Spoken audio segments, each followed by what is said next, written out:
Kembali viral di media sosial, warga di Bali menuai pujian warganet di media sosial.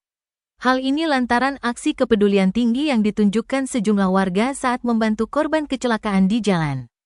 Dalam video yang beredar di media sosial, terlihat sebuah mobil pickup mengangkut ikan segar mengalami kecelakaan diduga di Jalan Bypass Ida Bagus Mantra. Namun tidak diketahui secara pasti kronologi kecelakaan yang dialami mobil pickup tersebut. Dalam video tampak muatan ikan berserakan di jalan.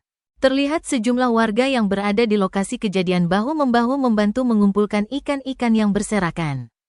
Terlihat ikan-ikan yang berserakan tersebut dikumpulkan di pembatas jalan agar tidak terlindas kendaraan yang lewat.